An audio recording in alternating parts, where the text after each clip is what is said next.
नमस्कार। मैं संजीव कुमार आज महान दार्शनिक जी कृष्णमूर्ति के विचारों को संक्षेप में प्रस्तुत करने का प्रयास कर रहा हूँ। मनुष्य का सच्चा पथ प्रदर्शक तो उसकी आत्मा ही है। सच्ची स्वतंत्रता मनुष्य अपनी ही अंतरात्मा से प्राप्त करता है। जीवन को उसकी संपूर्णता में ग्रहण करने हेतु सर्वप्रथम हमें उन जीवन मूल्यों से मुक्त होना होगा जिन्हें इस समाज ने परंपराओं के रूप में हमारे ऊपर थोप रखा है। परंपराओं ने गरीबी व शोषण को कर्मों का फल या पापों का दंड बताकर ईश्वरी कृपा को उच्च वर्ग तक सीमित कर रखा है। अतः सर्वप्रथम आवश्यकता है इस संस्कार रूप में अर्जित भय से मुक्ति की। मानवीय शक्ति अनंत संभावनाओं से युक्त है, किंतु उसकी इस संभावनाओं के आगे परंपराओं ने प्रश्न चिन्ह खड़े कर रखे हैं।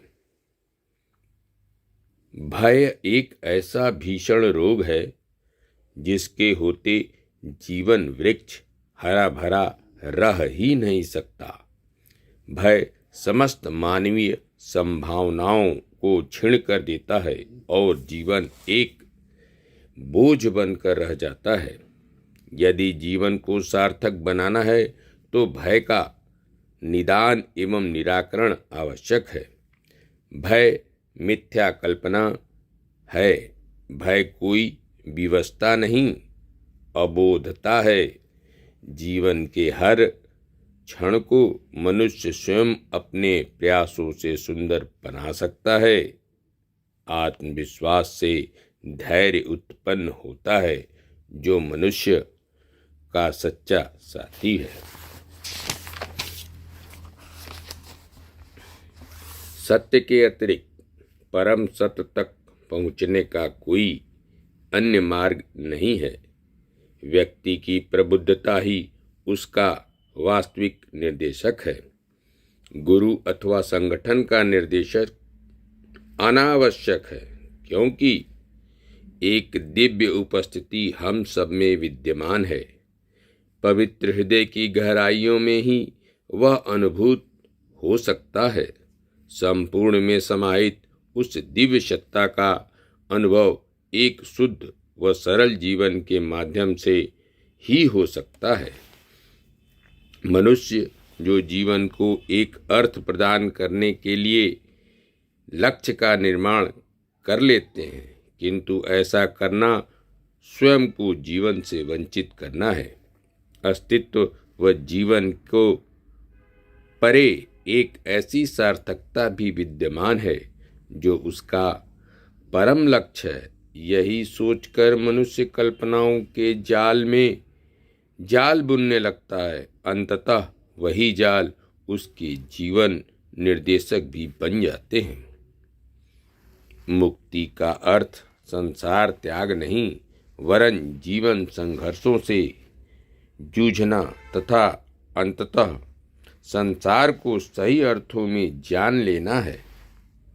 अपनी लड़ाई में हर कोई अकेला है, किंतु इस अकेलेपन से तात्पर्य संसार से पूर्ण बिलगाव नहीं है। इस संघर्ष में मनुष्य को अपने चारों ओर दीवार नहीं खड़ी करनी है, वरन उसे अपनी एकांतिकता को खत्म कर अपनी ही सत्ता का सर्वत्र सभी में प्रत्यक्षीकरण करना है। कोई भी ऐसी परम शक्ति नहीं जहाँ पहुंचकर दुख का विनाश समूल रूप से हो जाए।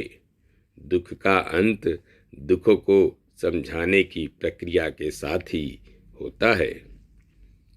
मनुष्य के इतिहास की यह अजीब विशेषता है कि जो भी मुक्ति का संदेश लेकर आता है, मनुष्य उसको ही अपना कारागृह बना लेता है। मनुष्य तथ्यों का सामना करने से घबराता है और शब्दों के जाल में बंध जाता है।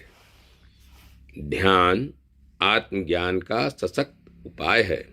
ध्यान कोई बौद्धिक वस्तु नहीं, किंतु जब यह संपन्न होता है तो मन का स्वरूप ही भिन्न हो जाता है। बाहर जीवन का विस्तार है, केंद्र नहीं। हम सब जीवन को बाहर खोजते हैं, फलतः जीवन से वंचित रह जाते हैं। अच्छे जीवन का सार है अपने आप को जानना और अपने प्रति सत्य होना। व्यक्ति की निजी समस्याएं ही विश्वजनीन, विश्वव्यापी समस्याओं का रूप धारण कर लेती हैं। मनुष्य संघर्षशील होकर ही अस्तित्ववान होता है। संबंध सह अस्तित्व पर आधारित होता है, किंतु शोषण युक्त समाज में सह अस्तित्व का कोई स्थान नहीं। शोषण भय को जन्म देता है, जो अंततः सभी प्रकार की कुंठाओं का जन्मदाता है। हम केवल शांति के क्षणों में ही अपनी स्वतंत्रता की सच्चाई को पहचान पाते हैं। बोध प्राप्ति व महान क्रांतियों सबका जन्म शांति के क्षणों में होता है। अतीत वर्तमान में प्रवाहित है और भविष्य वैसा ही बनता है जैसा कि हम उसे बनाना चाहते हैं। मनुष्य की चेतना जितनी अधिक विकसित होगी, यानी संवेदनशील होगी, संकट का बोध उसके लिए उतना ही तीव्र होगा। संकट का यही भाव उसे जीवन के प्रति उत्तरदायी बनाता है। याद रखें, जीवन की सभी उपलब्धियां अशाश्वत हैं। अशाश्वत चित्तवृत्तियों का निरोध ही शाश्वत आत्मा का बोध है। योग वशिष्ठ। अंत में मनुष्य के अतिरिक्त ईश्वर कहीं नहीं है। धन्यवाद। नमस्कार।